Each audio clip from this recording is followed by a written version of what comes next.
Bien, hermanos, continuamos con la serie de estudios expositivos consecutivos acerca de la epístola a los Colosenses.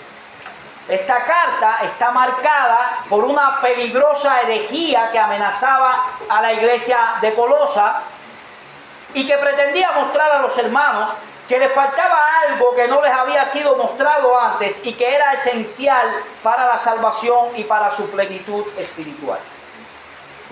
En el mensaje anterior pudimos observar que el apóstol les aseguraba a esos creyentes que ellos estaban completos en Cristo. No les falta nada, están completos en Él. Ellos estaban circuncidados en Cristo por mano divina. Ellos habían sido sepultados con Cristo en el bautismo. Habían sido resucitados con Cristo y habían sido perdonados en Él y ya habían triunfado por Él.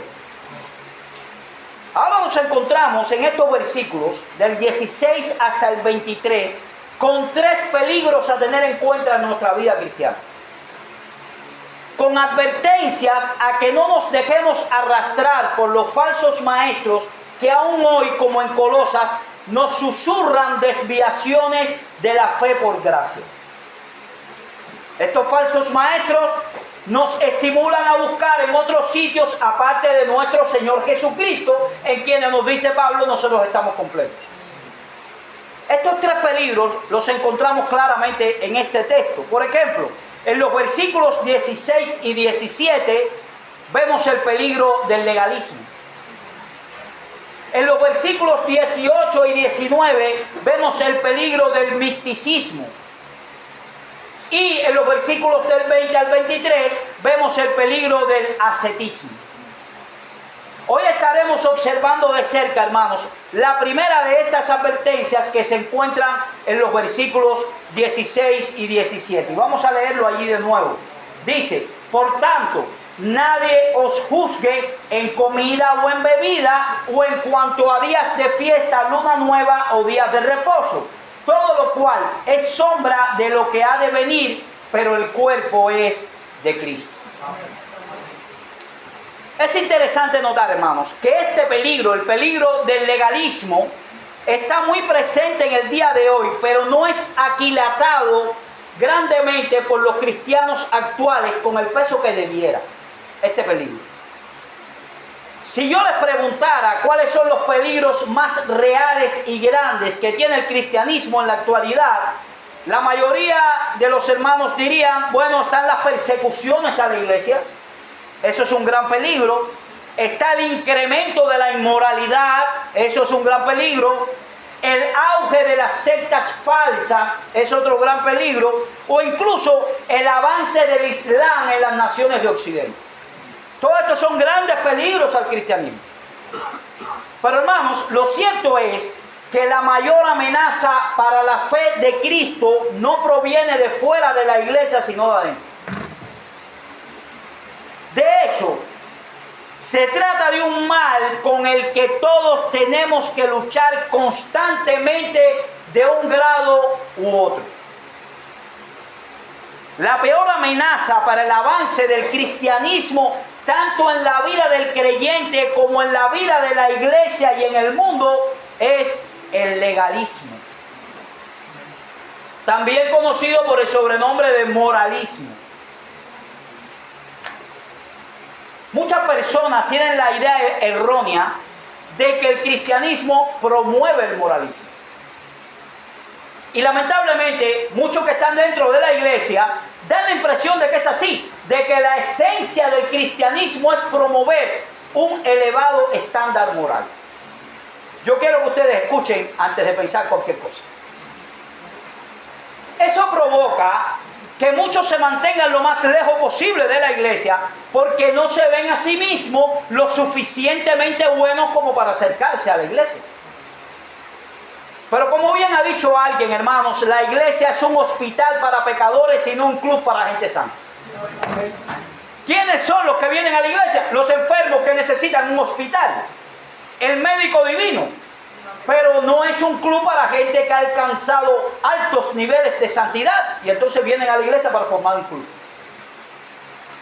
O como dice un pastor, muchos conciben la iglesia como un lugar donde buenas personas le dicen a buenas personas cómo ser mejores personas. Pero eso no es lo que encontramos en las Escrituras. Por ejemplo, hay varios textos que hablan sobre eso y lo vamos a estar presentando. Nunca nos cansaremos de enfatizar, hermanos, que el legalismo está tan lejos del cristianismo como lo está el cielo del infierno. Pero como parece promover la santidad que el Evangelio produce, algunas personas confunden un mensaje con el otro. Y por favor, mi querido hermano que estás aquí en esta mañana, no asumas de entrada que tú no tienes ese problema. Porque eso es algo con lo que tiene todo creyente que luchar en un grado o en otro. Todos somos amigos de un gran fariseo del siglo XXI que se radica dentro de nuestro corazón. Él está ahí bien sentado, en ocasiones está tranquilo, pero de vez en cuando alza la voz y nos importuna y nos importuna. En el sermón de hoy vamos a responder 3 grandes preguntas. ¿Qué es el legalismo? Segunda pregunta, ¿cuáles son los frutos del legalismo? Y en tercer lugar, ¿cómo podemos luchar eficazmente contra el legalismo? Así que vamos en primer lugar a ver qué es el legalismo. Pero antes de responder la pregunta, ¿qué cosa es el legalismo? Permítanme tomar unos minutos para hacer algunas aclaraciones sumamente importantes. Vamos a ver en primer lugar lo que no es el legalismo y que se puede confundir. Hermanos, preocuparnos por nuestra santidad personal no es legalismo. La Biblia enseña claramente que aquellos a quienes Dios justifica, también los santifica. Y que todo creyente tiene una responsabilidad personal en el avance de este proceso de santificación en su vida. Segunda de Corintios 7:1. Así que, amados, pues que tenemos tales promesas, limpiémonos de toda contaminación de carne y de espíritu, perfeccionando la santidad en el temor de Dios. Romanos 8:13. Porque si vivís conforme a la carne, moriréis. Mas si por el Espíritu hacéis morir las obras de la carne, viviréis.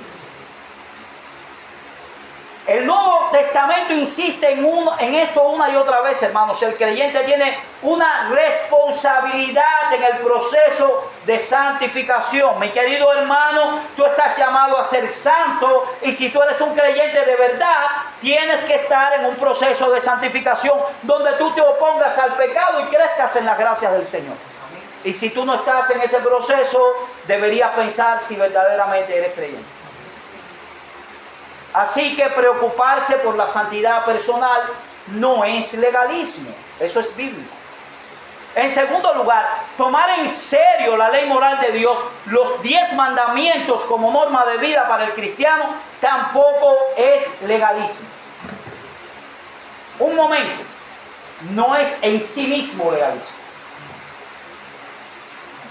Si bien la ley moral ya no nos condena, porque Cristo pagó por nuestros pecados, como vimos en el sermón anterior, esa ley continúa siendo la norma moral por la que debemos guiarnos. ¿Cómo debemos vivir bien delante de Dios de acuerdo a sus estándares, a los estándares del Evangelio? Bueno, ahí no tenemos la ley moral. Dios no nos ha dejado a expensas de nuestros propios criterios para distinguir el bien y el mal. Dios no es un Dios posmodernista, como nosotros vemos en la filosofía de hoy. Cada cual tiene su verdad. Yo tengo la mía, tú tienes la tuya. Tú tienes que respetar mi verdad, yo tengo que respetar la tuya. Por lo tanto, el bien es el que es bien para mí, y tú tienes otro bien que es el tuyo. Claro, cuando tú me robas la cartera, yo entiendo que es mal, porque ahí comienzan los absolutos, ¿no? Pero eso es lo que quiere el posmodernismo, y es así como andan las sociedades hoy en día. Yo tengo mi prisma de ver las cosas, yo lo veo diferente, y tú lo ves así. Pues esa no es mi opinión. Entonces yo no tengo por qué pensar igual que tú. Tú tienes que respetarme a mí, yo tengo que respetarte a ti. Sin embargo, hermanos, hay un bien y un mal absolutos para todo el mundo y para todas las sociedades, que es transcultural. Dice Romanos 13, del 8 al 10, la ley moral, disculpen hermanos, no. Salmo 119, 44 y 45 dice, guardaré tu ley siempre, para siempre y eternamente, y andaré en libertad, porque busqué tus mandamientos. La ley moral no es una camisa de fuerza que nos impide ser libres, hermanos, sino que es el camino trazado por un Dios amante para que nosotros andemos en libertad. ¿Tú quieres ser libre de verdad? Busca la palabra de Dios. Busca a Cristo que Él te hará libre. Amén. Conforme a su palabra.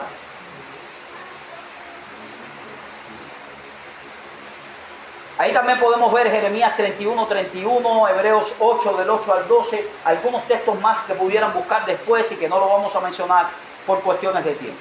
Así que tomar en serio la ley moral de Dios y los 10 mandamientos como norma de vida no es legalismo. Tercer punto, restringir mi propia libertad por amor a Dios y por el cuidado de mi alma tampoco es legalismo. Por ejemplo, hermanos, 1 Corintios 6, 12, todas las cosas me son lícitas, mas no todas me convienen. Todas las cosas me son lícitas, pero yo no me dejaré dominar de ninguna. Es como aquel alcohólico de toda la vida que se convierte y pregunta, ¿será lícito tomarme una copa de vino? Bueno, por las Escrituras no es ilícito tomarse una copa de vino, porque las Escrituras lo que condenan es la embriaguez, no tomarse una copa de vino. Pero hermanos, si la copa de vino te lleva a embriagarte, es probable que para ti no sea lícito. Primera de Corintios 9, 24 al 27, sino que golpeo mi cuerpo y lo pongo en servidumbre, no sea que habiendo sido heraldo para otros, yo mismo venga a ser eliminado, dice Pablo. ¿Cómo yo pongo mi cuerpo, todo mi ser, en servidumbre a quién? A Cristo mediante su palabra. Es decir, hay una cantidad de cosas tremendas que me pueden ser lícitas, pero yo voy a poner mi cuerpo en servidumbre, no me voy a dejar dominar por ninguna para servir a Cristo, porque eso me puede llevar al pecado. Así que hermanos, restringir tu propia libertad, la que Dios te dio, por amor a Dios y por el cuidado de tu alma, no es legalismo. Pero mi querido hermano Luis, ¿qué cosa es el legalismo? Entonces, bueno, lo que sí es el legalismo, vamos a definirlo de una manera muy sencilla. Podemos decir que el legalismo es el intento de ganar el favor de Dios a través de nuestra obediencia. Ya sea que lo hagamos tratando de obedecer los mandamientos de Dios o en un conjunto de reglas que es mucho peor inventada por los hombres. El punto clave del legalismo es que no descansa en la obra de Cristo para que seamos aceptados por Dios o para ser bendecidos por Él, sino que descansa en nuestra propia conformidad a un estándar de conducta previamente establecido.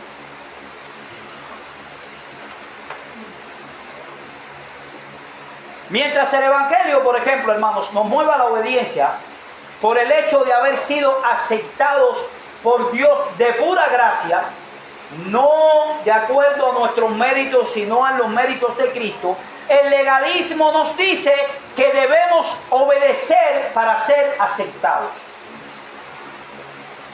En el Evangelio la aceptación viene primero. Dios te acepta por los méritos de Cristo y la obediencia viene después. En el legalismo la obediencia viene primero para poder alcanzar la aceptación.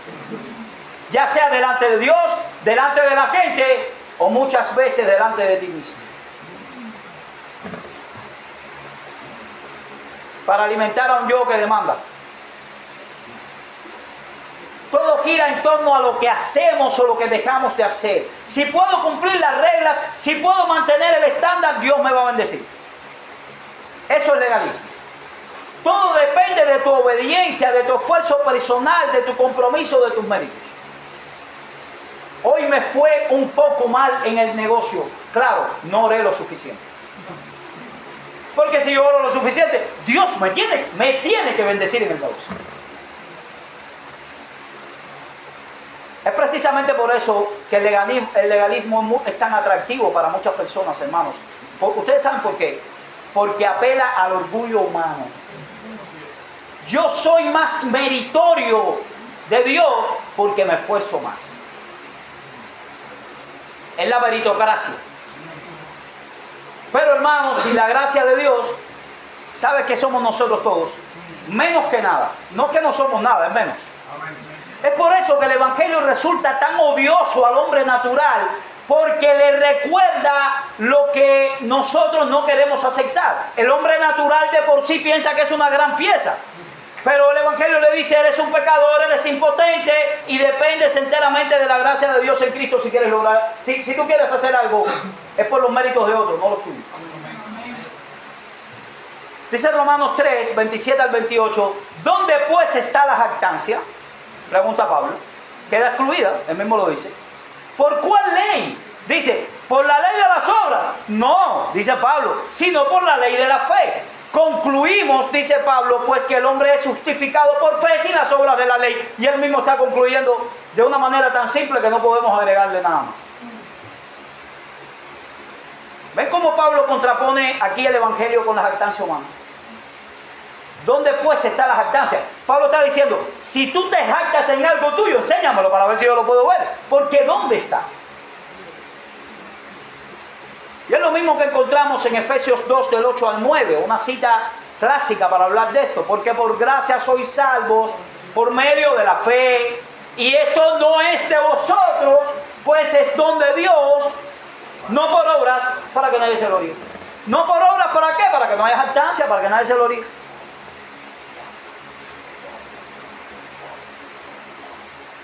Mi querido amigo que tú estás aquí y que no eres cristiano, si te haces la pregunta, ¿qué tengo que hacer para ser salvo? Sencillo, confía únicamente en los méritos de Cristo. Mi querido hermano, si estás aquí en esta mañana, que estás aquí, si te haces una pregunta, ¿y qué debo hacer para ser bendecido por Dios? Respuesta igual, sigan parándote en los méritos de Cristo. Los evangélicos estamos claros en la primera pregunta. ¿Qué tengo que hacer para ser salvo? De a Cristo. Pero no siempre estamos claros en la segunda. Sabemos que fuimos salvos por gracia, pero muchas veces procuramos ser bendecidos por obras. Somos salvos por gracia, pero ahora Dios bendice que me estoy portando bien. Me estoy portando bien. Todo beneficio que recibimos de la mano de Dios, lo recibimos únicamente por los méritos de Él y no por los nuestros. Filipenses 3, del 7 al 9. Hermanos, dice allí, pero cuantas cosas eran para mí ganancia, las he estimado como pérdida por amor de Cristo. Y ciertamente aún estimo todas las cosas como pérdida por la excelencia del conocimiento de Cristo Jesús mi Señor, por amor del cual lo he perdido todo y lo tengo por basura para ganar a Cristo y ser hallado en Él, no teniendo mi propia justicia que es por la ley, sino la que es por la fe de Cristo y la justicia que es de Dios por la fe. Yo tengo, fíjense, Pablo está diciendo aquí lo que no haríamos muchos de nosotros. Yo todo lo que tenía por ganancia lo estimo como que no es ganancia. Por amor de Cristo, y la frase dice de Cristo, no a Cristo. Y dice después, sí, pero es que esto no tiene nada que ver con jactancia, porque mire lo que dice el versículo, el otro versículo. Dice, no teniendo mi propia justicia que es por la ley, sino la que es por la fe de Cristo. La fe que Cristo le dio a Él. Y la justicia que es de Dios por la fe. ¿Cómo me voy a jactar si todo lo que tengo de verdad que vale la pena? Eso me lo dio Él. Me lo dio Él. Es por eso que en todas sus cartas, hermanos, y eso es algo que vemos claramente en la carta a los Colosenses, Pablo insiste en el uso de la frase, en Él, en Cristo, nosotros estamos completos en Él, fuimos circuncidados en Él, vivificados, perdonados y libertados por Él. Es Él el objeto de nuestra fe, el fundamento de nuestra fe.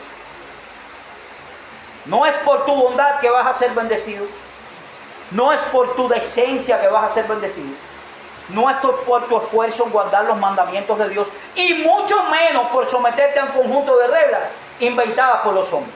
Es únicamente por ti. Amén. Y por favor, no me malentiendan, hermanos, y ahí quiero poner la nota, por eso les decía, déjenme hablar para que me entiendan.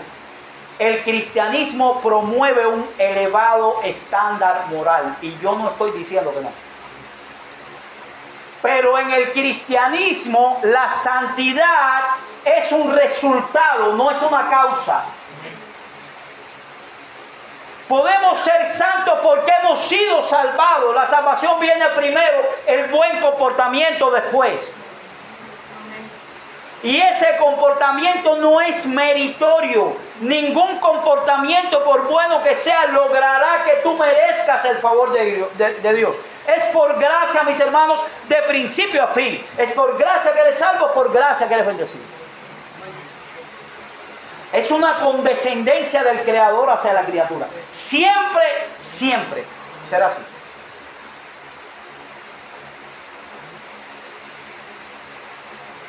Habiendo aclarado este punto, vamos a considerar ahora nuestra segunda pregunta. ¿Cuál es el fruto que produce el legalismo? Bueno, en sentido general, tiene un fruto que es contrario a lo que produce la gracia. El evangelio de la gracia tiene su fruto y el legalismo tiene el suyo. Y ambos son completamente distintos entre sí. Por ejemplo, el legalismo produce orgullo y autojusticia. Eso ya lo vimos en algunos de los textos que hemos citado anteriormente. Mientras el evangelio es un mensaje que procura únicamente la gloria de Dios en Cristo, el legalismo alimenta la jactancia humana.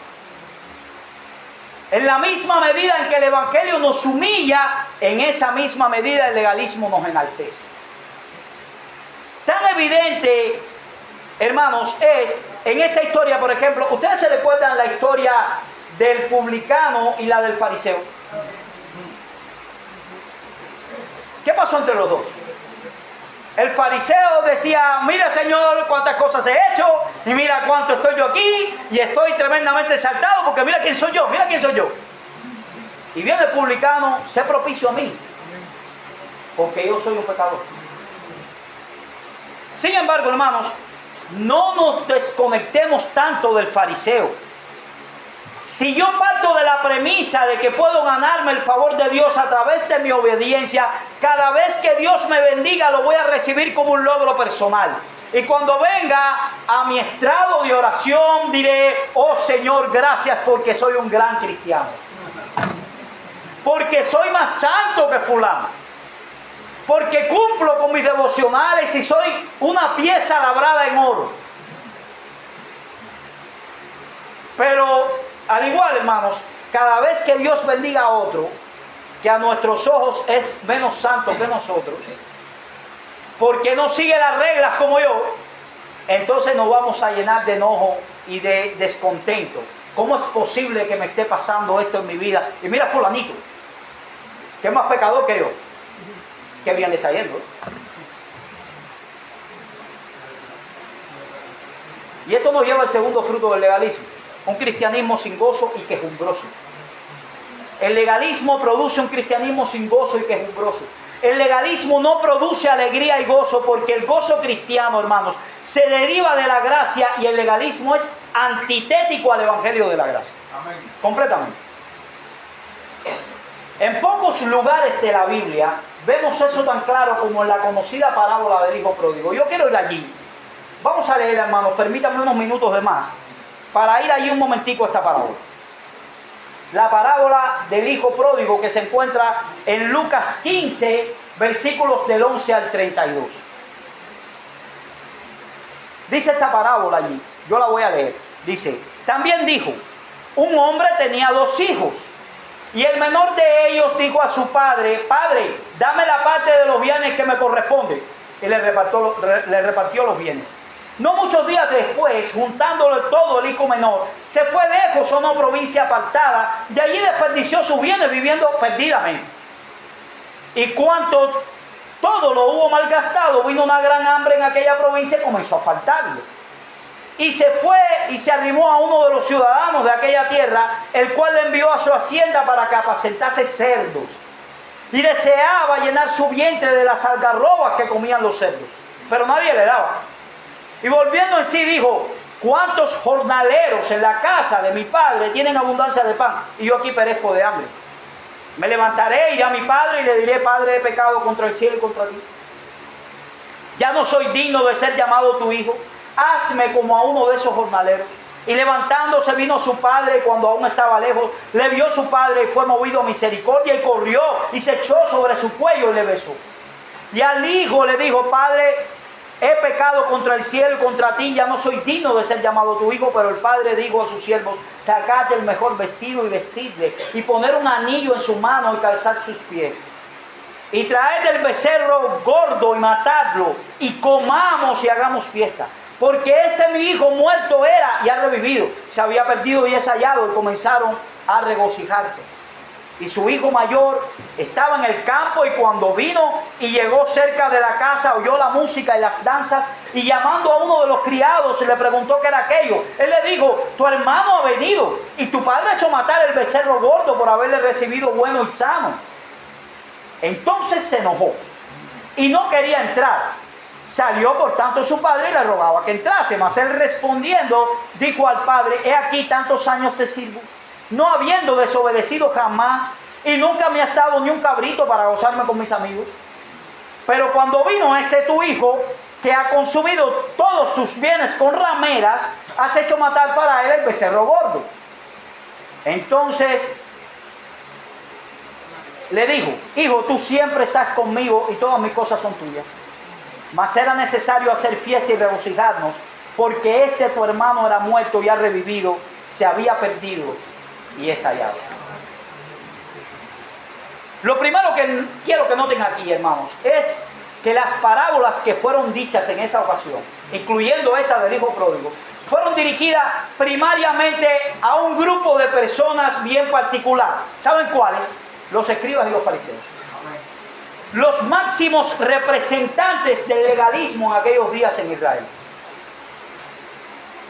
Cuando el hermano mayor llegó del campo y vio que estaba celebrándose una fiesta en honor a su hermano menor que había regresado, en vez de alegrarse, se enojó profundamente. Aquí está el corazón del legalista. Yo he obedecido las reglas, pero no he recibido una fiesta así. ¿Por qué? Hay un pastor que se llama Timothy Keller que dice: aquellos que son como este hermano mayor creen que si viven una vida buena van a obtener a cambio una buena vida.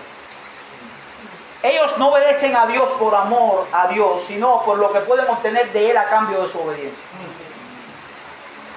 El Señor no es su Salvador y Señor, sino que es su dador, solamente su dador.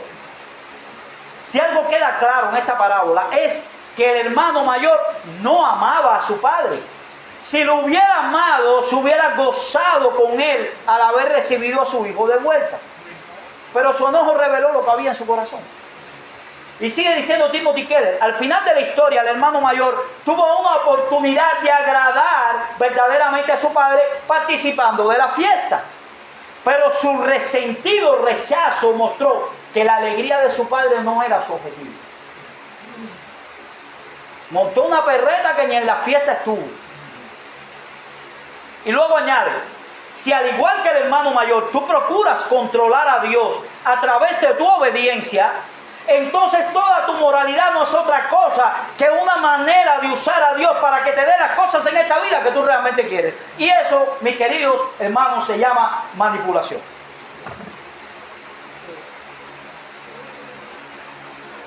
En el fondo de su corazón, el legalista cree que puede controlar a Dios.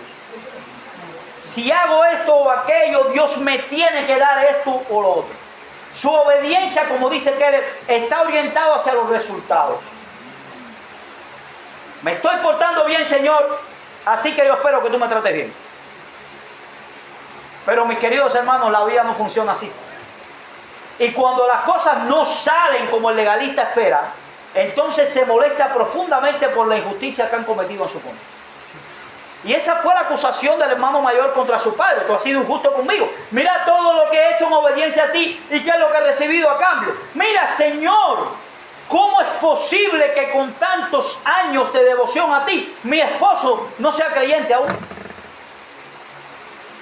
Mira, Señor, ¿cómo es posible que yo he dado mi vida por ti en mi servicio? Mis hijos son incrédulos. ¿O todavía no he recibido un beneficio mayor?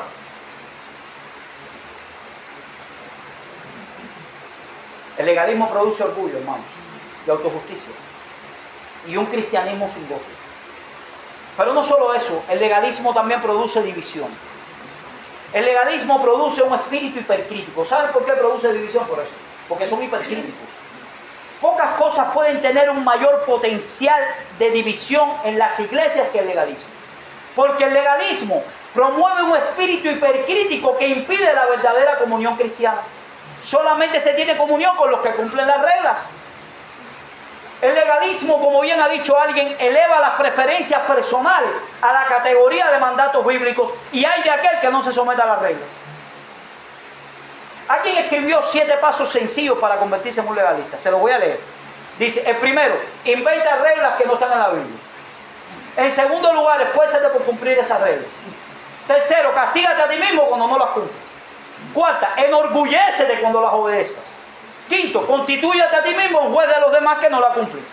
6, enójate con aquellos que rompan tus reglas o que tengan reglas distintas a las tuyas. 7, golpea a los perdedores. Eso es legalismo. Por eso Pablo tiene que advertir, y ahí vamos un momento a los versículos 16 y 17, que nadie os juzgue en comida o en bebida, o en cuanto a días de fiesta, luna nueva o días de reposo. Pablo sabía que los legalistas no se contentan con seguir sus propias reglas para ganar el favor de Dios, sino que quieren meter a todo el mundo en esas reglas. Es como un saquito, tú estás fuera, espérate, métete aquí. Métete aquí, que eso es lo que tú tienes que hacer. Los que enseñaban que los cristianos del Nuevo Testamento debían guardar ciertas leyes y ceremonias que le fueron dadas a Moisés en el Antiguo Testamento, y eso es lo que estaba pasando en Colosas, realmente no entendían la verdadera razón por la que Dios había dado estas leyes. Porque el legalista es un experto en ver leyes, pero lo que ven es la palabra en frío, no el espíritu que hay detrás. No lo logran entender.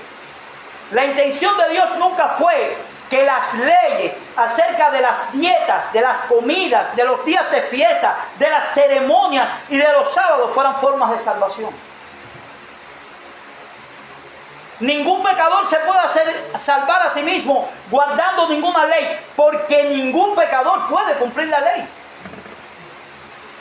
Cuando los pecadores se den cuenta de eso, no van a encontrar esperanza en las leyes de Dios como el camino para encontrar la salvación. Verán las leyes como un espejo perfecto que les muestra su pecaminosidad. Y eso es uno de los propósitos de la ley. ¿Cuál es? Enseñarte que eres un pecador. A diferencia de lo que muchos pretenden hoy en día, hermanos, no es obligatorio para los cristianos guardar los días de reposo como el día de reposo judío. ¿Saben que estaba el sábado judío, o el sabbat, descanso, pero también habían otros días de fiesta y de reposo también en el calendario judío? Ahora, yo quiero darles en breve, algo que tenga que ver con el sábado. Con relación al sábado, ustedes saben que hay bautistas durante mucho tiempo que son del séptimo día, que se reúnen el sábado. Y no solamente bautistas, de muchas denominaciones, no solamente los adventistas, porque ellos creen que todavía el día de reposo sigue siendo el sábado. Nosotros hemos compartido esa enseñanza varias veces aquí. Solamente quiero dar a vuelo de pájaro algunos elementos para que tengamos en cuenta estas cosas, porque es un texto que tiende a provocar alguna confusión. El único culto de adoración de la iglesia primitiva registrado en el Nuevo Testamento se realizó un domingo, primer día de la semana. Hechos 27. El único culto registrado en la Biblia de la iglesia del Nuevo Testamento, es decir, del pueblo del Nuevo Pacto, fue un domingo. Así que si nosotros dijéramos, estamos cumpliendo el principio regulativo de la adoración, amén, sí lo estamos haciendo. Porque la iglesia del Nuevo Testamento se reunió los domingos. El concilio de Jerusalén en Hechos 15 no impuso esta norma a los creyentes gentiles. ¿Para qué fue el concilio de Jerusalén? Precisamente para saber qué iban a hacer con los creyentes gentiles y qué es lo que se les estaba demandando a esos creyentes. Recuérdense que el canon no estaba completo. Y nunca se les exigió a esos gentiles que se organizaran o que se reunieran el sábado. Pablo amonestó a los gentiles acerca de muchos pecados diferentes en sus cartas, pero jamás mencionó la no observancia del sábado. Es decir, nosotros vemos todas las demandas y todos los pecados que tenía la iglesia en todas las cartas del Nuevo Testamento y jamás vemos que Pablo diga, es que no se están reuniendo el sábado, como Dios mandó. Nunca. Y todos los padres de la iglesia primitiva, desde Ignacio hasta Agustín, enseñaron que el día de reposo, el sábado del Antiguo Testamento, había sido abolido y que el primer día de la semana, que era el domingo, era el día de adoración para los cristianos.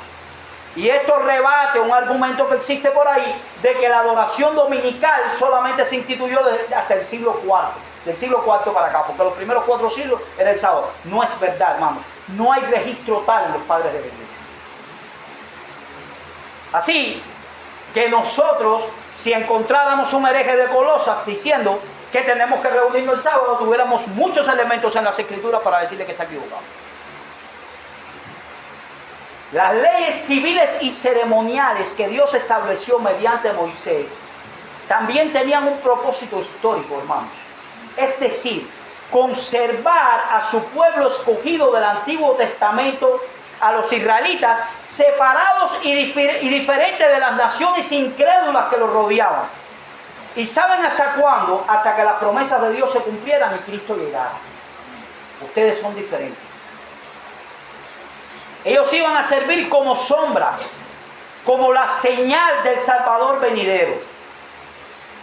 Hermanos, si el sol brilla sobre la espalda de una persona, la sombra de la persona se proyectará y llegará antes que la persona lo haga, ¿verdad? Primero llega la sombra. Y eso probará que ya se acerca la persona cuya sombra se ve. Si usted ve, anda aquí y ve una sombra, tú dices, ahí viene una persona. Cuando Pablo escribió esta epístola, Jesús ya había venido. Las sombras temporales habían servido a su propósito y la realidad había llegado. Jesús es el verdadero pan de vida, el verdadero Cordero Pascual, el sacrificio perfecto que realmente hizo expiación por todos los pecados. Por lo tanto, no hay que matar animales por expiación. El que trajo el verdadero descanso del sábado para el alma de los hombres. Toda ley, ceremonia y sombra del Antiguo Testamento se cumplieron en Jesús. ¿Para qué otros propósitos podían servir esas sombras? Por lo tanto, qué necio era que los falsos maestros insistieran en aferrarse a esas sombras mientras ignoraban a Jesús, que es el cuerpo que las sombras habían anticipado. Mis queridos hermanos, no debemos ser legalistas. Volvamos a la parábola del hijo pródigo. Es obvio que el hermano mayor se sentía superior a su hermano menor y por eso había generado hostilidad hacia él. Ese hijo tuyo, le dice en el versículo 30, ese hijo tuyo, no dice mi hermano, dice no, ese hijo tuyo, ese hijo perdido tuyo. Eso es lo que produce el legalismo. Un espíritu de superioridad que es al mismo tiempo hostil hacia los demás.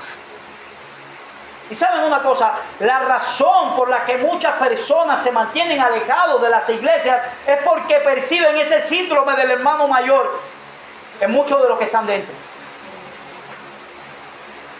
Y escuchen lo que les estoy diciendo, hermano. Yo no estoy diciendo que tratemos de acomodar el mensaje para que los visitantes se sientan bien entre nosotros. No, líbrenos Dios de cometer algún día ese error como iglesia. Si usted no es cristiano y se sienta aquí, nuestro deber es decirle en la terrible condición en la que se encuentra.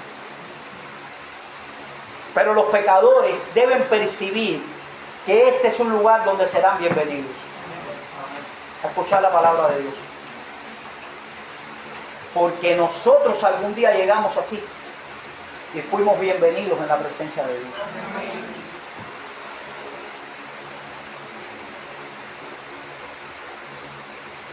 Cuidado, hermanos, no elevemos las cercas más altas que la que Dios las eleva, porque se pueden volver muy difíciles de cruzar. Es interesante notar que el Señor concluye esta parábola, la parábola del hijo pródigo, dejando al hermano mayor fuera de la fiesta y el hermano menor dentro de la fiesta.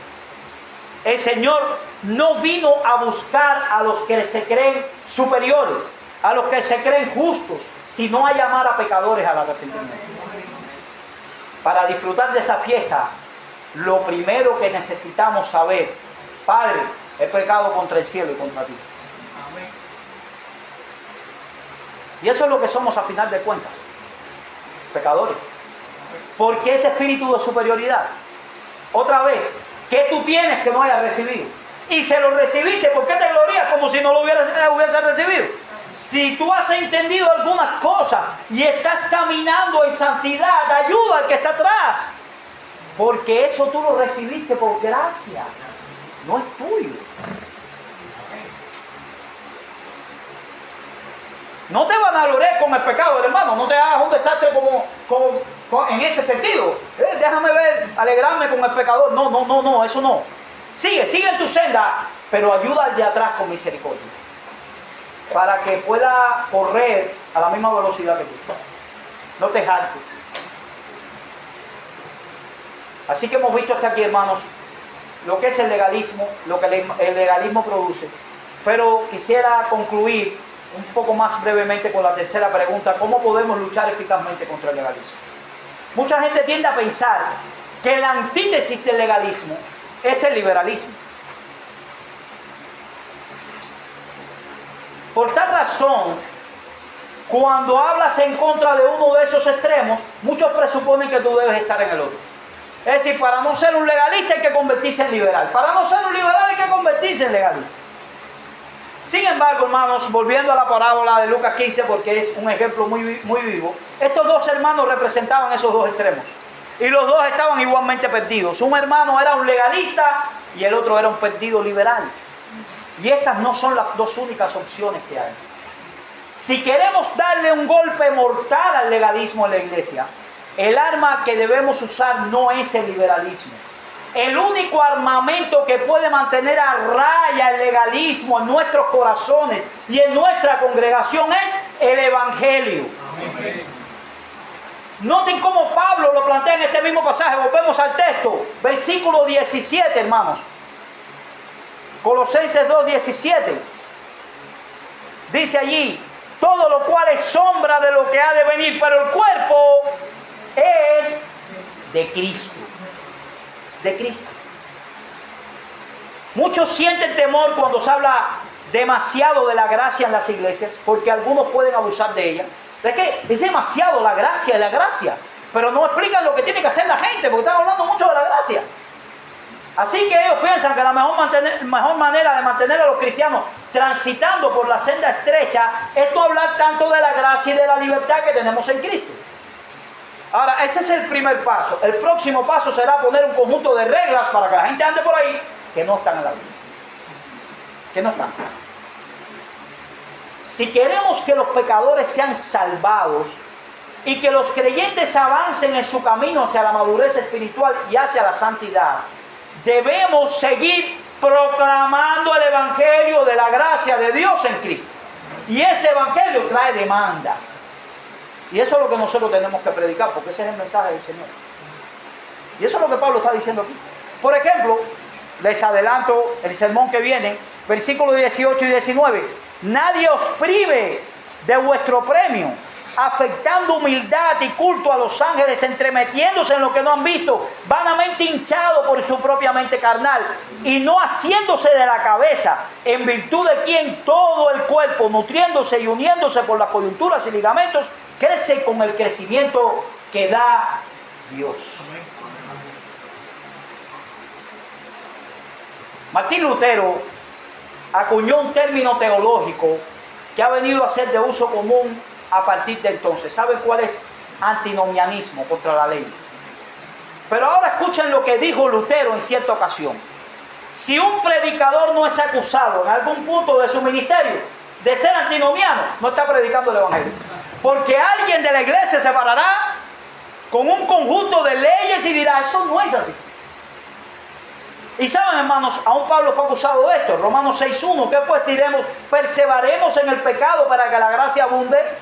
En ninguna manera, porque los que hemos muerto al pecado, ¿cómo viviremos aún en él? ¿Y saben lo que está haciendo Pablo aquí? Respondiendo a acusaciones. Este está hablando mucho de la gracia, y lo que está haciendo que la gente persevere en el pecado, él dice, no, eso no es así.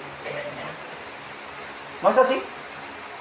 Como dijo alguien, si realmente eres capturado por la gracia, no vas a ser indulgente, o no vas a usar tu libertad para ser indulgente contigo mismo, sino para glorificar a Dios. Si quieres avanzar en tu vida cristiana, pídele a Dios que te ayude a tener un mejor entendimiento del Evangelio de la gracia.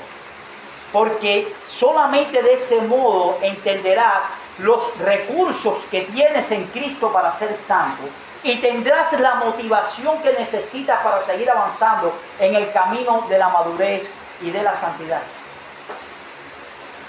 Ahora, hermanos, no quisiera perder de vista un detalle que nosotros encontramos en el versículo 16. Dice en el versículo 16, por tanto, nadie os juzgue en comida o en bebida. Y está hablando aquí del legalista como un juez. Cuando usted está juzgando a su hermano en su libertad, está utilizando un espacio que no le pertenece, porque está siendo el juez de su hermano. Y el juez de su hermano solamente puede ser Dios, usted.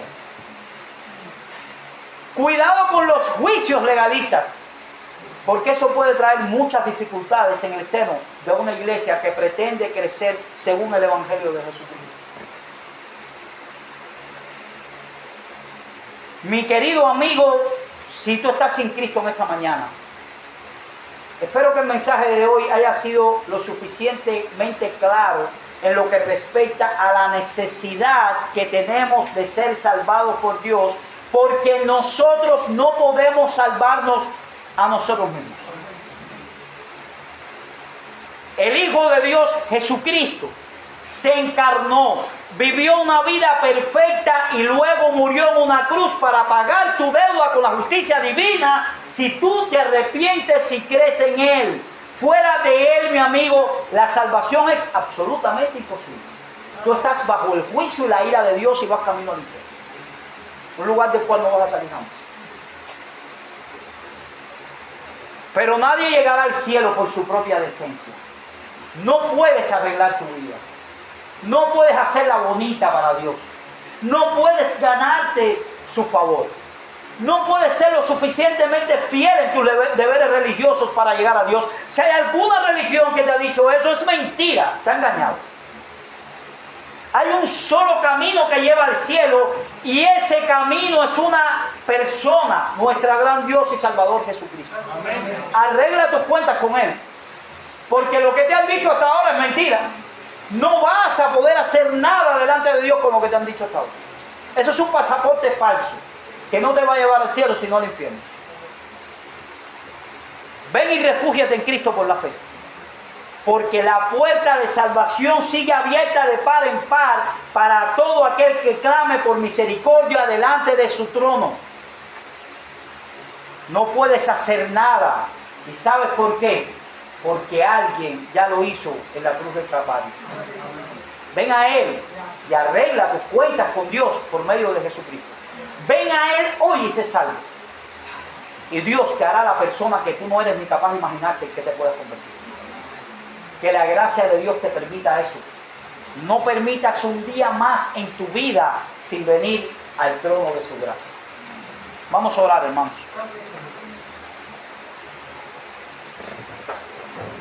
Señor, qué bueno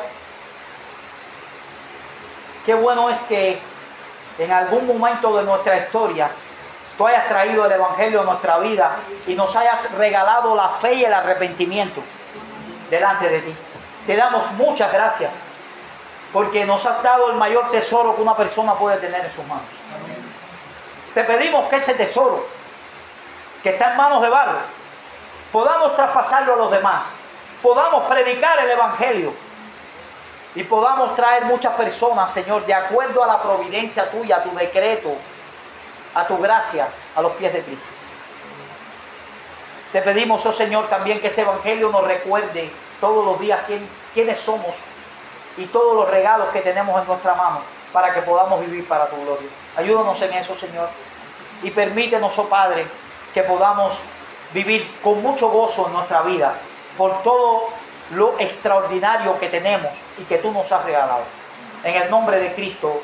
Amén.